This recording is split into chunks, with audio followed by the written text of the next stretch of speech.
शेर सिंह राणा तो हत्या के बाद में नाम मालूम हुआ है। पहले ये हमारे यहाँ आता था दिल्ली में ही, 1 साल से आता था, 1 साल से आता था। और ये लाती थी उमा कश्यप, जो रुड़की हरिद्वार की थी, और ये भी रुड़की का था। और ये अपना नाम पंकज कश्यप बताता था। हाँ, फिर उनने क्या कि धोखे से फिर शादी कर ली मंदिर पे जाके कि हमको आ रहे हैं, फिर ये और से कोई मतलब ही नहीं है। सिर्फ शादी क्या करी, उन्हें संपत्ति के चक्कर में करी है सारी। मतलब उमेश जी फिर फूलन जी के साथ ही रहे। उमेश के साथ में ही रहते थे। ये आप बताइए, एक आदमी 6 गोली कैसे मार सकता है 315 से देसी कट्टे से? जब इसकी सीबीआई जांच होगा तो पानी का पानी, दूध का दूध हो जाएगा। आप ये बताइए, इतने बड़े एमपी की सीबीआई जांच नहीं हुई। कोई दिल्ली में, वो भी एक सिटिंग एमपी की हत्या करना, वो भी मात्र 2 किलोमीटर भी नहीं है पार्लियामेंट। वहाँ पे आए दिन इतनी सिक्योरिटी रहती है, और सिक्योरिटी से ये बच कैसे गए? जिस गांव में फूलन देवी का बचपन गुजरा, आज भी आप देखेंगे उस गांव की स्थिति, ऐसे लगता है जैसे विकास यहाँ से कोसों दूर है। अभी भी वैसे ही खपरेल के घर हैं, छतों पर छप्पर पड़ा हुआ है। और गांव का दृश्य जो आप हमारे देख रहे हैं कैमरे में, बहुत ही दर्दनाक और बहुत ही गुर्बत गरीबी भरा है। फूलन देवी ने अपनी लड़ाई लड़ी तो बीहड़ से लेकर संसद तक की यात्रा उन्होंने तय की, और देश दुनिया में लोग उनको एक पीढ़ी का आदर्श मानते हैं।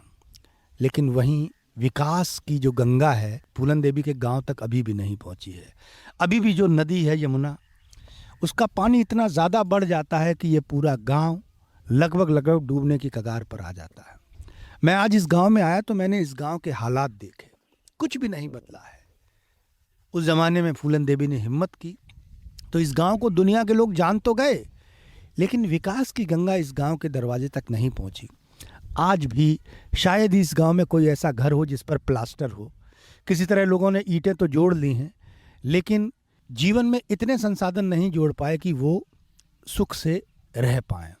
तो आज उन्हीं फूलन देवी की कहानी के वो तमाम सारे पन्ने जो न किसी टीवी चैनल ने खोले होंगे, न किसी शेखर कपूर की फिल्म में जो दिखाई दिए होंगे, क्या क्या उसका सच है, कितना फिल्मों में झूठ दिखाया जाता है और कितनी सच्चाइयाँ हैं, ये सारी बातें आज हम उनके परिवार के सदस्य और सबसे बड़ी बात बचपन से फूलन देवी के साथ रहे भाई संतोष निषाद से जानेंगे।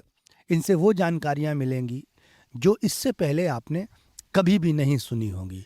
हालांकि इनकी माताजी का एक इंटरव्यू आया था, क्योंकि वो एक राजनेता हैं तो बहुत सारे पक्ष उन्होंने अपनी राजनीति को ध्यान में रखते हुए शायद न बताए हों, लेकिन संतोष जी मैं उम्मीद करूंगा कि इंटरव्यू में आप जो है सच सच बताएंगे तो लोग सच आज भी सुनते हैं। संतोष जी, आपका बहुत बहुत स्वागत है। नमस्ते जी। सबसे पहले कहानी हम यहाँ से शुरू करते हैं कि आप कितने छोटे थे जब फूलन देवी आपने जाना कि आपकी मौसी डकैत हो गई? मैं 7 साल का था, तब से मेरे को थोड़ा बहुत याद है, क्योंकि जब मौसी ने समर्पण किया था भिंड में, जब मुख्यमंत्री अर्जुन सिंह थे उस समय, इंदिरा गांधी जी ने समर्पण करवाया था, तो हमारी मौसी की सबसे पहले ये शर्त थी कि हमारे परिवार को यहाँ लाया जाए, सुरक्षा दी जाए और रहने की व्यवस्था की जाए, खाने पीने का भरण पोषण करने के लिए सब व्यवस्था करी जाए। तो रातों रात उस समय एसपी राजन चतुर्वेदी थे, तो वो लेके रातों रात आए और अपने पुलिस लाइन में रखा है, सरकारी आवास दिया रहने के लिए, वहाँ पर फिर सुरक्षा भी दी हम लोगों परिवार को, सभी लोगों के लिए। हमारे मामा मौसी, हम सब लोग, नानी वगैरह सब पूरा परिवार अपने ग्वालियर पहुँच गया था। भिंड में समर्पण के बाद ग्वालियर पहुँच गया था। ग्वालियर जेल में हम लोग फिर सुबह 9 बजे जाते थे, सुबह 9 बजे जाते थे और वही 3 या 4 बजे तक हम लोग वापस आ जाते थे। वहीं 2-3 बार अंदर रहते थे। बस मुलाकात ऐसी होती थी जैसे कि हम पूरे परिवार बैठे एक साथ खाते थे, एक साथ बैठते थे, कोई बंदिश नहीं थी उसमें। नहीं तो जैसे जो आम कैदी होता है तो उसके लिए तो मिलाई करनी पड़ती, तो बागियों के लिए क्या अलग से सेल बनाई जाती? सबसे पहले एक स्पेशल जेल थी, उसमें मतलब रखा गया था। उसके बाद में और कुछ दिनों के लिए हमारी मौसीमा को पागलों के साथ रख दिया था। हाँ, पागलों में जो पागल महिलाएं थी, सिर्फ महिलाओं की जेल थी, वो बच्चा जेल भी थी और महिलाओं की जेल थी, उसमें रखा था। उसके बाद में थोड़ा बहुत झगड़ा हुआ, वहाँ पे मलखान डकैत भी थे उस समय, थोड़ा बहुत झगड़ा हुआ, तो उसके बाद में फिर सेंट्रल जेल के अंदर लाया गया, वहीं ग्वालियर में बगल में जेल में थी। फिर वहाँ पर हमारा मतलब बैठ के आराम से बैठ के बातें होती थी सारी। तो जब बातें होती थी तो टीवी वाले सिनेमा वाले क्या दिखाते हैं, इससे इतर वो क्या बताया करती थी, ये हमारे दर्शकों को, क्योंकि इसमें हमको भी बड़े जानने की दिलचस्पी है, क्योंकि जितना करीब से आपने शायद उनकी बातें सुनी जानी होंगी और शायद कोई नहीं जानता किस तरह बताया करती थी, क्या क्या हुआ, वो तमाम सारी घटनाएं जो वो बताया करती थी, एक बार हमारे दर्शकों को बताइए। ठीक है, मौसी यही बताया करती थी। पहले मैं एक चीज़ और बता दूं, पहले समर्पण करने से पहले उनकी शर्त थी हमारी मौसी की कि हमारे, फिर उसके बाद में वो सरकार ने शर्त मानी हमारे मामा को, शिवनारायण निषाद जी को, मामा जो हमारे एक ही इकलौते मामा है हमारे, उनको सरकारी नौकरी दी और हमारे पिताजी को नौकरी दी थी। ये दो नौकरी दी है और एक 5 बीघा का बाग दिया था वो, और एक 10 बीघा ज़मीन दी थी। कहाँ पर, किस जगह पर? ग्वालियर से 22 किलोमीटर दूर है, तिहुली, उटीला बोलते हैं। हाँ, उस वहीं पर दाने बाबा के पुरा पे वहीं पे ज़मीन दी थी, वो आज भी है। हाँ, और साथ में मौसी को जो जंगल में, मौसी बताती थी जंगल में हमारे मुस्लिम मामा हैं, उनने बहुत साथ दिया था। और उनकी ज़मीन, मुस्लिम मामा की ज़मीन और हमारी मौसी की ज़मीन बगल बगल में ही है दोनों को। साथ में ही समर्पण किया था ना, 11 लोगों ने समर्पण किया था साथ में।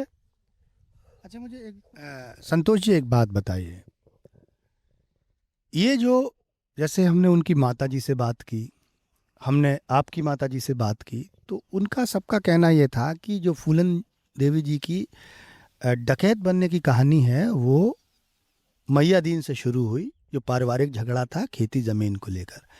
लेकिन इस मैया दीन की लड़ाई के बीच अचानक से ये जो लाला राम श्री राम वाला जो प्रकरण है, जो गांव में कुएं पे जो उनको फिल्म में जैसे दिखाया गया है कि उन पे उनके कपड़े उतार कर उनको पानी भरवाने के लिए भेजा गया, उनके साथ बहुत गलत कार्य हुए, इसमें कितनी सच्चाई है, क्या ये घटना थी, एक बार हमारे दर्शकों को बताइए। नहीं, ये सही बात है, मौसी बताती थी कि, लेकिन मौसी, हम देखो हम बच्चे थे तो मौसी खुल के बता नहीं सकती कभी, लेकिन ये बोला था कि अत्याचार हुआ था, अत्याचार हुआ है तभी हमने ये सब किया है, उन्हें हम क्यों करते हैं, हम क्योंकि हम बेटे हैं उनके, तो बेटे के सामने माँ कभी खुल के ऐसे बोल नहीं सकती कि हमें ये किया वो किया। लेकिन ये है कि ये सत्य बात है, अत्याचार उनके साथ हुआ है तो उनने बदला लिया है। और ये आने वाले समय अपने समाज के लिए एक मिसाल है कि अगर किसी को न्याय मांगने से नहीं मिलता है तो हमारी मौसी माँ के कदमों पर चलोगे तो आपको न्याय मिलेगा। और आने वाले समय में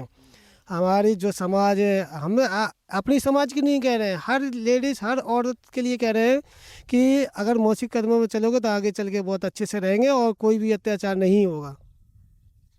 अच्छा, जो फूलन के पति थे जिनसे उनकी शादी हुई थी, बताते उन्होंने दूसरी शादी कर ली थी, फूलन जी यहाँ आ गई, उसके बाद इन्होंने दस्यु जीवन जी या फिर ये बेहमई कांड जो है उसके बारे में क्या जानते हैं आप, क्या?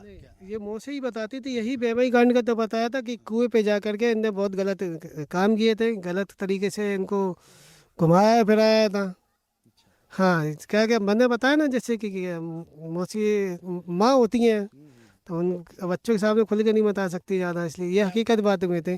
ये हुआ था कि बेमई में ये जो हुआ था, ये लाला राम श्री राम ने बंधक बनाया था और पूरे से गांव में अत्याचार किया था, गलत तरीके से घुमाया, पानी भरवाया था।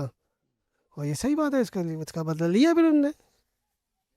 कम से कम 12-13 दिन तक उनने अत्याचार किया था, 12-13 दिन तक किया था। तो मतलब जो लोग मारे गए उसमें कहते 22 लोगों को मारा था। जी जी जी। तो जो 22 लोग मारे गए उसमें उनको किस बात की सजा दी गई? भाई, जिसने अत्याचार किया था वो तो बीएड में थे, वो तो बाद में भी जिंदा बने रहे, आप समझ रहे हैं ना। लेकिन जो 22 लोग मारे गए थे, ये हत्या किस लिए की गई? नहीं तो ये सभी लोग थे, एक थोड़ी थे, जो आता था वही अत्याचार करता था, कई लोगों ने अत्याचार किया था। और अत्याचार देखो, मैं तो ये कहता हूँ, अत्याचार वो भी होता है जो सामने गांव में देख रहा है, अत्याचार देख रहा है, उसको रोक नहीं रहा अत्याचार, तो वो भी है भागीदारी अत्याचार का। तो क्योंकि कोई आपके सामने कोई क्राइम कर रहा है या कुछ कर रहा है, उसको तुम आप उसका विरोध नहीं कर रहे हो, उसको बचा नहीं रहे हो, सामने तुम उस अत्याचार को देख रहे हो, करवा रहे हो, तो भैया आप भी तो सजा के हकदार हैं। और जिनको मारा है वो निर्दोष नहीं थे, निर्दोषों को तो आज तक हाथ नहीं लगाया। अगर निर्दोषों को मारा होता तो 22 मारते, पता नहीं कितने मारे जाते फिर वहाँ। ऐसा कुछ भी नहीं है, निर्दोष लोगों को किसी को नहीं मारा है। अच्छा, भैमई कांड के बाद फूलन देवी जी का जो दहशत थी, जो दबदबा था, वो अंतर्राष्ट्रीय स्तर पे पहुंच चुका था। पूरी दुनिया ये जान गई कि कोई जंगल में फूलन देवी नाम की महिला है जिसके साथ अत्याचार हुआ और जिसने बदला लिया। ये जो सरेंडर की कहानी है, ये फिर कहाँ से शुरू हो गई? सरेंडर की कहानी ये थी कि उत्तर प्रदेश सरकार और मध्य प्रदेश और राजस्थान सरकार की तीनों सरकार उनसे परेशान हो गई थी। तो उसके बाद में इंदिरा गांधी जी ने ही समर्पण कर ये उनसे बोला था कि आप समर्पण कर दीजिए, ऐसी सी बात है। तो मौसी ने ये बोला था कि मैं उत्तर प्रदेश में समर्पण नहीं करूँगी और मैं करूँगी तो मध्य प्रदेश में करूँगी। तब उस समय अर्जुन सिंह मुख्यमंत्री थे और राजेंद्र चतुर्वेदी एसपी थे। तो उनके आधार पर फिर भिंड में समर्पण कराया था मध्य प्रदेश में, शर्तों के, अपनी शर्तों के साथ में। ठीक है, समर्पण के बाद ये जो मुलायम सिंह यादव ने जो उनको सांसद बनाया, इसके पीछे की कहानी क्या है? भैया समाज का वोट चाहिए हो तो भैया आपको तो समाज बनाना ही पड़ेगा। उससे ये कहा कि जो भी मछुआ समाज का वोट है वो सारा इनको मिलेगा। ठीक है, वोट के कारण करा है समर्पण, नहीं तो क्यों करवाते फिर वो। उन्होंने तो केस वापस ले लिए ना, मुलायम सिंह यादव ने ही केस वापस लिए थे। लेकिन उनका धन्यवाद देना चाहिए, उन्होंने भले ही कुछ भी किया, उन्होंने सांसद बनवाया है। सांसद बनाने के बाद में हर कोई नहीं बना सकता सांसद, देखो हर किसी को उनने नाम और शोहरत इज्जत भी दिलवाई है सांसद बना करके। बहुत अच्छा काम किया है जी। जे सांसद के दिनों से तो आप लगातार उनके पीआरओ की तरह वहीं काम किया करते हैं। पहले भी थे, हम तो जेल में रहते थे सारे 11 साल जेल में रही है। 11 साल जेल में रही। हम लोग सुबह पहुंच जाते थे टिफिन लेके, आज 8:30-9 बजे 3-4 बजे तक आते थे और खुल्लम खुल्ला मुलायम मिलाई होती थी। कई बार तो ऐसे मौसी ने बताया था कि मैं कतरी माता पे गई थी घंटा चढ़ाने के लिए और उसमें फरार थी, मतलब बागी थी। तो कहती थी कि मैं पुलिस वालों से चैलेंज करके गई थी कि मैं घंटा चढ़ाने जा रही हूँ, तो पुलिस पूरी लग गई थी। तो मौसी ने एक साधारण लड़की बन गए, टोकरी में फूल माला रखा और घंटा रखा उसमें और चढ़ा के वापस चली गई। और वापस चली गई, उसके बाद में कुछ लोगों ने बताया कि फूलन देवी जी आई थी और वो घंटा चढ़ा के चली गई। तब पुलिस वालों को पता चला ये कैसे हो गया है कि हम यहाँ देखते रह गए, वो घंटा भी चढ़ गया। और कई बार जंगल में ऐसा हुआ, बताती थी कि धौलपुर साइड की घटना है ये। तो कहती थी कि हम पहाड़ी के ऊपर थे और पुलिस की पीएससी वाले नीचे से जा रहे थे, तो मैंने उनको घेर लिया। तो पुलिस वाले खुद कहने लगे कि कहने लगे माता जी हम मतलब बहन हम आपके शरण में हैं, आपको जो करना है वो करिए। तो हमारी मौसी जी कहती थी हमें पुलिस वालों से कोई दुश्मनी नहीं है और ना ही किसी से है, जिसका मैं बदला लेना है मैं उनसे बदला लूँगी, आप लोग जा सकते हो। उनको कुछ नहीं किया आज तक। अच्छा, जो उनके पहले पति थे उसके बाद उनके जीवन में किन किन पुरुषों की महत्वपूर्ण भूमिका रही? क्या उन्होंने फिर से किसी के साथ जीवन बिताने का कोई उनका प्लान हुआ? मतलब ऐसे जैसे कहते हैं विक्रम मल्ला मिले तो कहते हैं विक्रम मल्ला से भी शादी उन्होंने की थी, ऐसा कुछ? ये तो कंफर्म नहीं है, लेकिन मौसी बताती रहती हैं कि विक्रम मल्ला ने बहुत साथ दिया है, पूरा साथ दिया विक्रम मल्ला दिया। और मैंने बताया था मुस्लिम बाबा को तो अपना भाई मानती थी, उनने साथ में ही समर्पण किया था। ठीक है, और उसके बाद में उनने पूरी सहायता करी थी मुस्लिम बाबा ने। अभी बताया नहीं आपको, भी ज़मीन भी उनके हमारे उसके बगल में। उसके बाद में फिर मान सिंह यादव ने भी बहुत साथ दिया मान सिंह यादव ने। जेल तक रहे, जेल में भी रहे साथ में मान सिंह यादव तो। हाँ, पूरा साथ दिया उन लोगों ने। फिर ये जो शेर सिंह राणा का नाम आया है जिन्होंने उनकी हत्या की, इसका नाम पहले आपने कभी सुना था? मतलब फूलन देवी के जीवन में की हत्या के बाद उनका नाम सामने आया। हाँ। शेर सिंह राणा तो हत्या के बाद में नाम मालूम हुआ है। पहले ये हमारे यहाँ आता था दिल्ली में ही, 1 साल से आता था, 1 साल से आता था। और ये लाती थी उमा कश्यप, जो रुड़की हरिद्वार की थी, और ये भी रुड़की का था। और ये अपना नाम पंकज कश्यप बताता था, रुड़की की थी। और उमा कश्यप ये कहती थी कि ये हमारा ड्राइवर है और पंकज कश्यप है, इसको लोग वाग परेशान कर रहे हैं। और कुछ पैसे ऐसे की भी हमारी मौसी ने मदद की है। 1-2 बार वैष्णो माता भी गई हैं साथ में, लेकिन ये नहीं मालूम था कि ये शेर सिंह राणा है। ये तो बाद में पता चला ये शेर सिंह राणा है। जिस दिन हत्या हुई थी उस दिन भी ये सभी लोग आए थे, और उसी को ही उस दिन नागपंचमी का दिन था, और हमारी मौसी ने सिमैया की खीर बनाई थी, हम सब लोगों ने भी खाई थी और उसको भी खिलाई थी। उसको खिलाने के बाद में मौसी चली गई पार्लियामेंट, और हमारी एक गाड़ी खराब पड़ी हुई थी मौसी की, जो पार्लियामेंट का मेंबर ऑफ पार्लियामेंट का स्टिकर लग रहता था, वो गाड़ी ख़राब हो गई थी। मैं और मेरा ड्राइवर हम लोग गाड़ी उठाने चले गए थे। इस बीच में मौका मिल गया ये इनको ये काम करने के लिए। जी, वो घर पे ही थे उस समय, और हमारे पास एक बड़ा कुत्ता रहता है, उसको भी बांध दिया गया था। ये सोची समझी पहले की चाल है। हमारे कुत्ते को बांध दिया था, जैकी नाम था उसका, ग्रेट डेन था। अगर वो खुला होता ना ये कुछ नहीं कर पाते, वो 4-5 लोग को अकेले ही ख़त्म कर देता, क्योंकि जब वो 2 पैर से खड़ा हो जाता था मुझसे बहुत बड़ा हो जाता, खड़ा हो जाता था। उस ग्रेट डेन से बड़ा कोई कुत्ता ही नहीं है। जी। तो अच्छा, आपका मानना है कि ये पूरी जो साजिश थी पूरी बाकायदा बहुत पहले से प्लानिंग की गई। अच्छा, उस दौरान ये बात और बताई जाती है कि फूलन देवी जी के साथ जो व्यक्ति रहते थे, जो उनके पति के रूप में उस समय थे, इनकी कहानी क्या, ये कौन थे? ये मैं बताऊं, जब तिहाड़ जेल से छुट्टी दे तो हरपूल सिंह कश्यप के यहाँ गए हुए थे हम लोग। हरपूल सिंह कश्यप के यहाँ रहते थे। अभी किसी को नहीं मालूम है कि कहाँ रहे, छूटने के बाद कौन रहे कहाँ नहीं रहे। ये किंग सेवे कैंप दिल्ली में, हाँ किंग सेवे कैंप दिल्ली में ककड़ौला, और ये था ककड़ौला गांव का। ये छोटा मोटा कोई प्रॉपर्टी का काम करता था। ये जो अच्छा, उमेश सिंह कश्यप नाम उनके हस्बैंड का, जो शादी उमेश सिंह कश्यप है। वो भी इनने धोखे से शादी की। इन्हें बताया कि हम कुंवारे हैं, इनका नहीं मालूम था कि इनकी पहले से शादी हो चुकी है, और इनकी 2 लड़कियां भी थी। तो क्या है कि मौसी हमारी वहाँ रहने लगी, तो ये आना जाना वहाँ से शुरू हो गया था। वहीं से आना जाना शुरू हुआ। उसके बाद में कुछ वहाँ प्रॉब्लम हुई तो हम सिर्फ 15 या 16 दिन हरपूल सिंह कश्यप के यहाँ रहे। उसके बाद हमारे गांव के ही एक थे तिमारपुर के सूरदास जी, ठीक है। फिर उनके घर पे हम गए थे, तिमारपुर में रहे। उसके बाद में फिर माला सेन वगैरह सुजाना आई, उनने किताबें लिखी हैं। तो फिर उन लोगों ने एक कोठी किराए पे दिलवाई थी गुलमोहर पार्क में, B99, और पास में ही वहाँ पर अमिताभ बच्चन की कोठी थी 120 गुलमोहर पार्क में ही।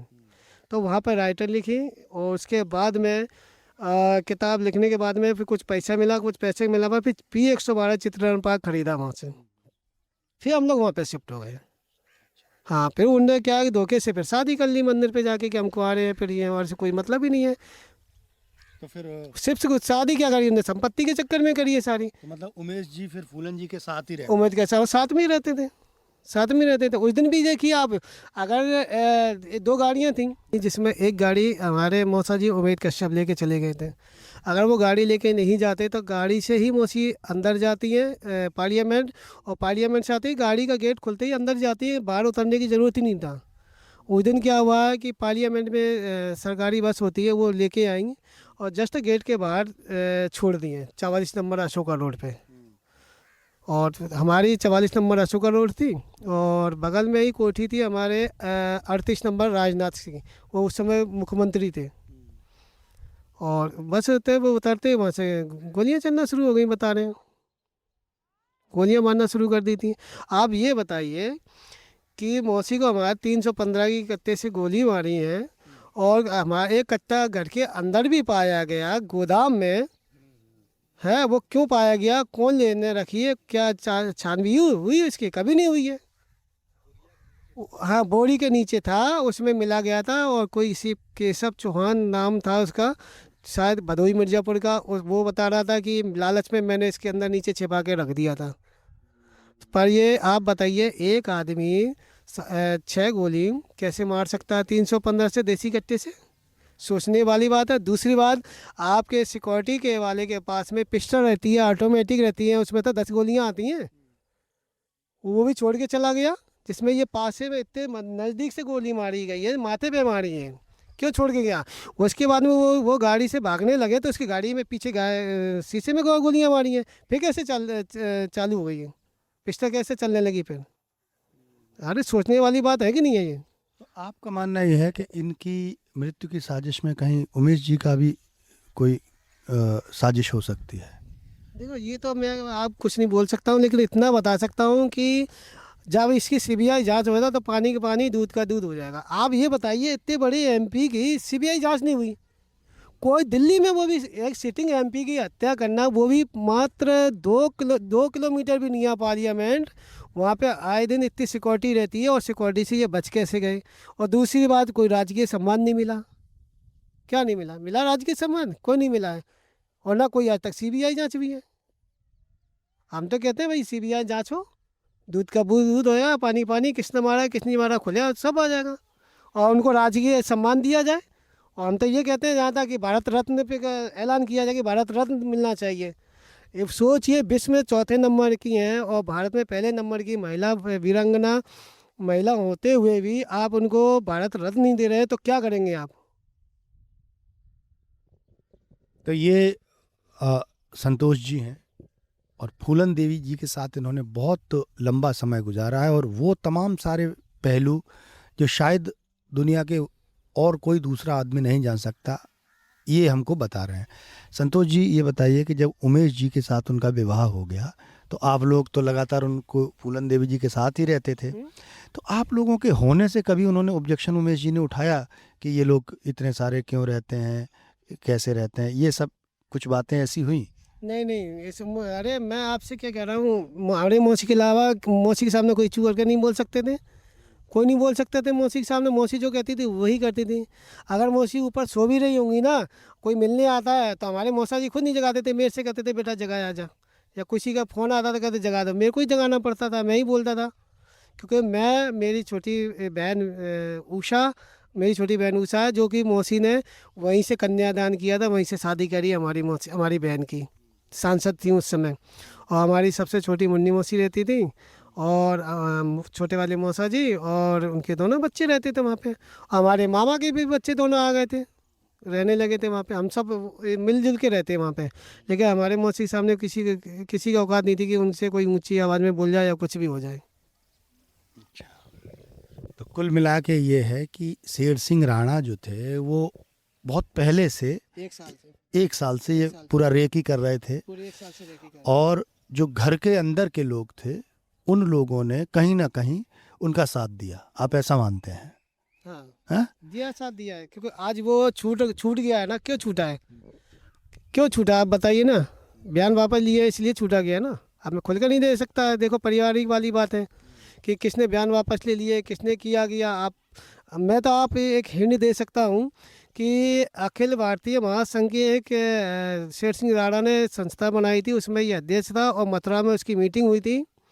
आप वहाँ का एक वीडियो देख लेना, या फिर मैं पहुँचा दूंगा आपके पास में, खुद समझ जाएंगे किसने गद्दारी करी है, किसने नहीं की है। और 2014 में जब इनको आजीवन कारावास हो रहा था शेर सिंह राणा को, सिर्फ हम 5 लोग थे। मैं थी, मेरी मम्मी था, मेरे बहनोई थे, मेरी बहन थी, और हमारा ड्राइवर था, बस। और उसके अलावा हमारे कोई भी परिवार वाला नहीं गया हुआ था वहाँ पर। कम से कम 300-400 ठाकुर आए थे, और शेर सिंह राणा की बहन भी आई थी। और हम लोगों ने उस समय 1 लाख का उनका जुर्माना हुआ था, और आजीवन कारावास हुई थी। उस समय हम लोगों की उनसे बहस हो गई थी ठाकुरों से। खुल के हम लोग बहस ही, हम नहीं डरे, हम 5 देते तो क्या हुआ, 300 बने रहते 300। और उसके बाद आप सोशल मीडिया में देख सकते हो, हमारे वीडियो फोटो डाले शेर सिंह राणा के साथ में लड़ाई झगड़े के पड़े हुए, उसकी बहन के साथ में जो झगड़ा हुआ है जी। तो ये वो तमाम सारी बातें हैं जो बातें इससे पहले हमने भी नहीं सुनी। हमने चूँकि बीहड़ पर बहुत सारा काम किया है, और मेरी कोशिश ये रही है कि लोगों को ये जानने में बड़ी उत्सुकता रहती है कि ये जो बीहड़ के लोग होते हैं इनका जीवन कैसा होता है, और क्या क्या इनके सारे साथ घटनाएं घटती हैं। बहुत सारी जो उनके साथ घटनाएं होती हैं वो कहानियों में तब्दील हो जाती हैं, और जो सच्चाई है वो लोगों तक पहुंच नहीं पाती है। तो मेरा इस गांव में आने का उद्देश्य सिर्फ इतना था कि इनसे जो बात पता चलेगी वो बात एकदम से ऑथेंटिक होगी, और वो बात होगी जो इन्होंने देखा है, यानी भोगा हुआ यथार्थ जो होता है, भोगा हुआ यथार्थ इनसे पता चलेगा। अब कुछ हम और बातें जानना चाहते हैं। शेखर कपूर ने जब फिल्म बनाई उसका कुछ आपको ध्यान है? हाँ ध्यान है, हम 15 साल के थे उस समय। तो क्या परमिशन ली गई थी? हाँ नहीं परमिशन ली थी, मौसी से आए थे, जेल में परमिशन ली थी फिल्म बनाने के लिए।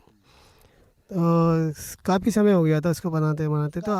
उसका कुछ पैसा वैसा भी दिया गया था? हाँ बाद में दिया, जब रिलीज हुई पहले फ़ोटो वीडियो दिखवाई गई है मौसी को, उसके बाद में थोड़ा कुछ वैसे भी सीन थे बहुत से जो नहीं हुए हैं, तो उसको कटिंग करवा के फिर रिलीज करवाई। कुछ पैसा दिया गया था इसी से, तो ये कोठी वोठी हम लोगों ने खरीदी थी दिल्ली की। शेखर कपूर आते थे हमारे घर, आते थे सबसे पहले घर पे आते थे, फिर जेल में मिलते थे, फिर उन लोगों के साथ में हम लोग जाते थे धौलपुर में चंबल पे शूटिंग कराने के लिए। हमारे यहाँ से धौलपुर जो है 65 किलोमीटर दूर ग्वालियर से, तो वहीं पे शूटिंग होती थी। हाँ और एक चीज़ और बता दूंगा, हमारी मौसी हमेशा ये कहती थी जंगल में हम कभी एक एक 2 दिन तक भूखे भी रहते थे, और पैदल इतना चलती थी कि 2-2-3 दिन जाके पैदल चल चल के थक जाती थी। ये तो पूरी गैंग, लोग कहते हैं कि घोड़े से चलते थे उससे चलते, ये सब गलत है, कुछ भी नहीं। हमारी पैदल जाती थी, या फिर कोई लंबी कहीं जाते तो भेस बदल के बस से या ट्रक से या इस तरह से जाती थी, जब वीरांगना थी तब। जी तो ये वो तमाम सारी बातें हैं जो बातें हम दर्शकों को और अन्य माध्यमों के द्वारा नहीं बता सकते थे, ये बातें सिर्फ इनसे ही पता चल सकती थी। यानी आप ये मानते हैं कि जो बैंडिट क्वीन फिल्म बनी वो पहले फूलन जी को दिखाई गई, तो जो उसमें सीन दिखाए गए वो लगभग लगभग उनकी आंखों से गुजरे थे, और उन्होंने उसको हरी झंडी दे दी थी कि भाई ये ऐसा कुछ हुआ है। तो बैंडिट क्वीन की बातें जो है लगभग लगभग उसमें सत्य थी। हाँ सत्य थी। हैं? हाँ सत्य आप थी। ही हाँ, आप कुछ कटवा दी थी हम्म। पहले, कुछ कटवा दी थी जो सत्य नहीं थी, बाकी सत्य है। और थोड़ा बहुत तो छोटा मोटा, वैसे आप जानते हैं बड़ा चढ़ा के फिल्मों में बनाते ही हैं, अभी भी फिल्मों में थोड़ा बहुत बड़ा चढ़ा के बोला है, ऐसा नहीं। और मौसी हमारी तो इतनी सीधी थी, इतनी बढ़िया थी कि जेल के अंदर अगर किसी कैदी के साथ भी अत्याचार होता था उसको डांट देते थे। अगर पुलिस वाले क्या है कि कैदियों के लिए कुछ सामान आता था, सेब आ गए, केले आ गए, फल आ गए, तो हम लोग अंदर से देखते रहते थे, तो पुलिस वाले कुछ जिम में रख लेते थे, मतलब थैले में रख लेते थे, तो मौसी वहीं से डांट देती, क्यों क्या कर रहे तुम, क्यों ले रहे हो इसको, तो तुरंत छोड़ देते थे पुलिस वाले भी। इतना मतलब वहाँ मौसी का इज्जत थी, इतना खौफ था कि वो डर जाते थे, और मतलब किसी के साथ अन्याय नहीं करना चाहती थी, कभी आज तक अन्याय करा नहीं है किसी के साथ में। और जब भी सांसद बनी है घर से पैसे लेके आती थी, अपने मिर्जापुर भदोही में बांटती थी गरीबों के साथ में। आपने देखा नहीं, एक झोपड़ी में जाके बैठ के खा जाती, एक बार महल में नहीं जाएंगी, वो झोपड़ी में बैठ के खा जाएंगे। गरीबियों की इतनी मसीहा थी कि आज तक कोई पैदा ना हुआ है ना होगा भी। अच्छा, अब जो फूलन देवी जी का परिवार है, उनकी माँ अभी जीवित हैं, 95 वर्ष की अवस्था है। दर्शकों ने बहुत सारी बातें उनकी माँ ने भी बताई, अपनी परेशानियां भी बताई जो उनके दैनिक जीवन में हो रही हैं। आज परिवार की स्थिति कैसी है?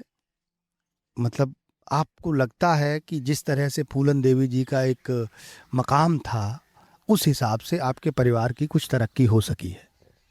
मौसी की वजह से तरक्की तो बहुत कुछ हो गई है, पहले बहुत परेशान थे, लेकिन जो भी मौसी ने धान, वो भी जो भी सांसद से जो किताब से रॉयल्टीज मिली, सब कुछ मिली, आप देख ही सकते हो।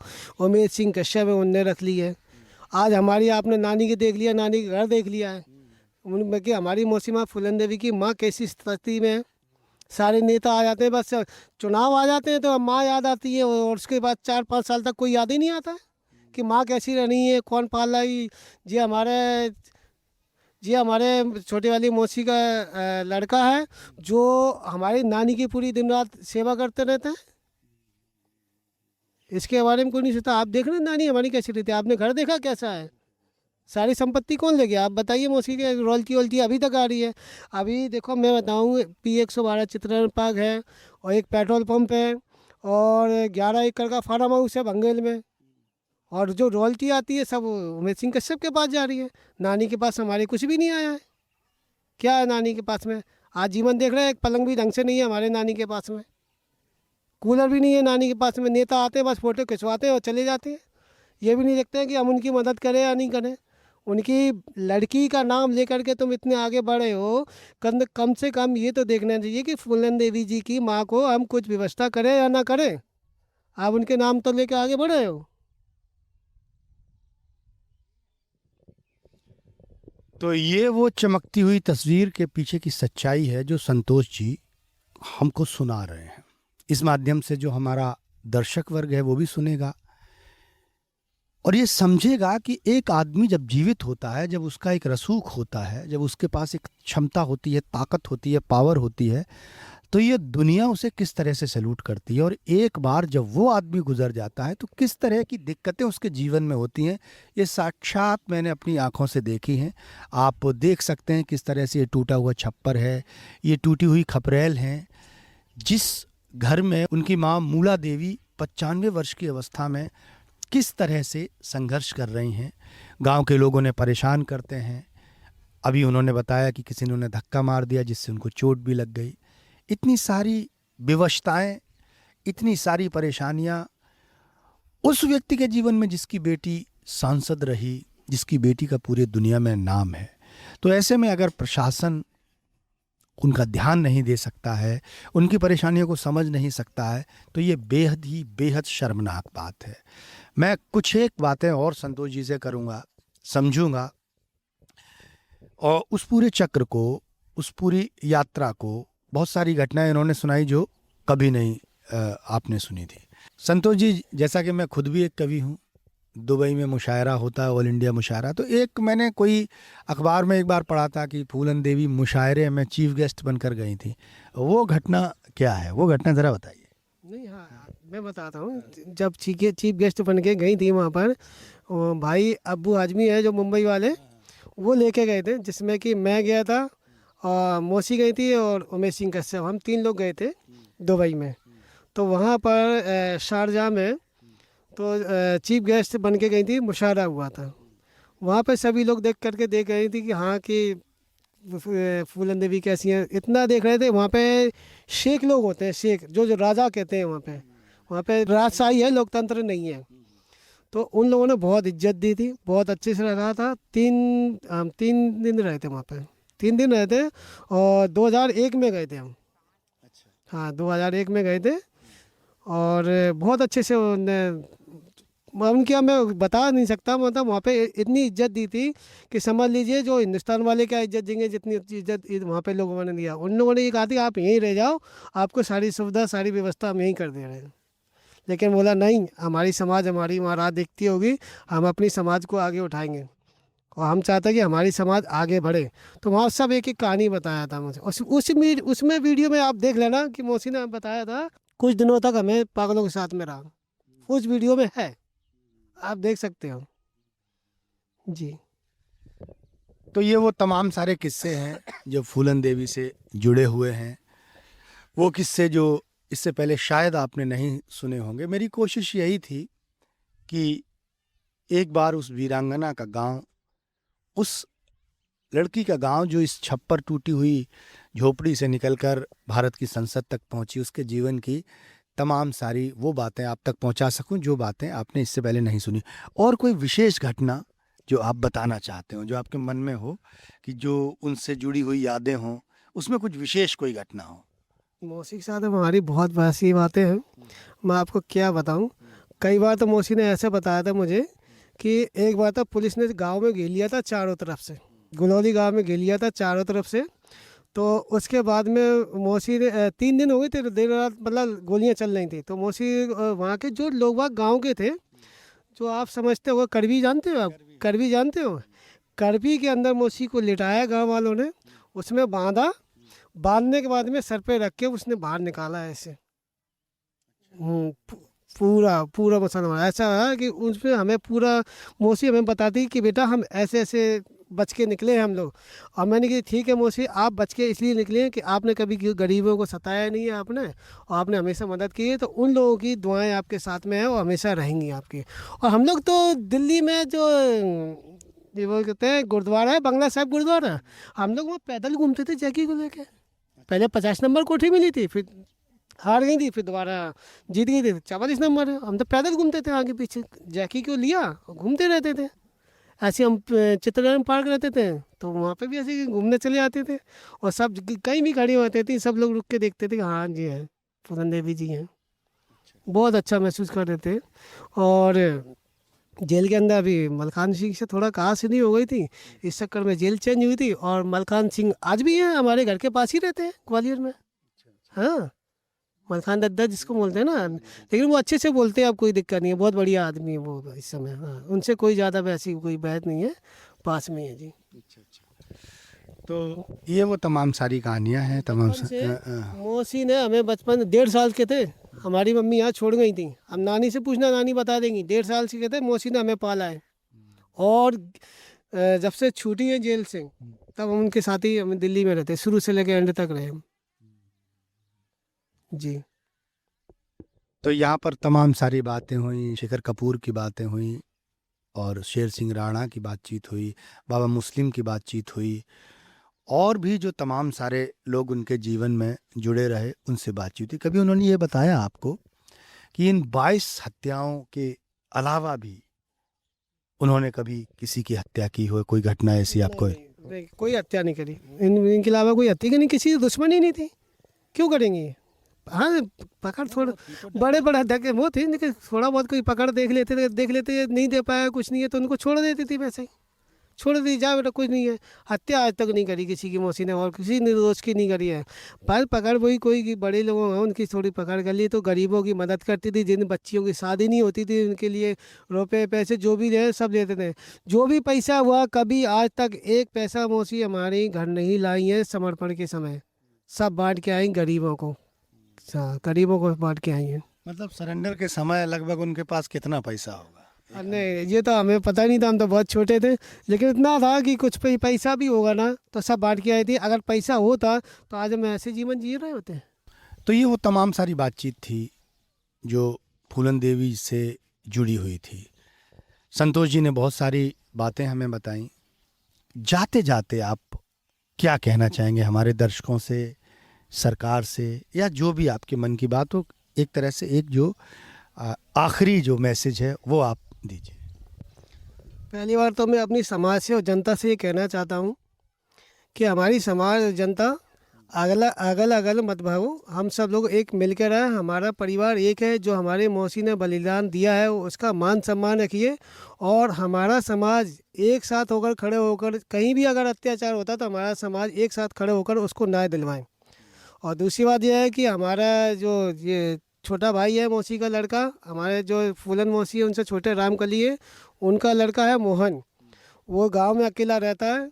तो मैं सरकार से ये कहना चाहता हूँ, कुछ लोग इसको परेशान कर रहे हैं, उनकी बहू को कर रहे हैं। हमारी नानी को भी धक्का मार दिया था अभी परसों, तो मुझे आना पड़ा यहाँ पर, और सरकार अभी कोई सुनाई नहीं दे रही है। मैं सरकार से यही अपील करना चाहता हूँ कि जल्दी से जल्दी सरकार इसका सलूशन करे। और दूसरी बात मैं ये बता रहा हूँ कि अभी कब दिया था, 16 तारीख को आवेदन दिया है कालपी थाने कोतवाली में।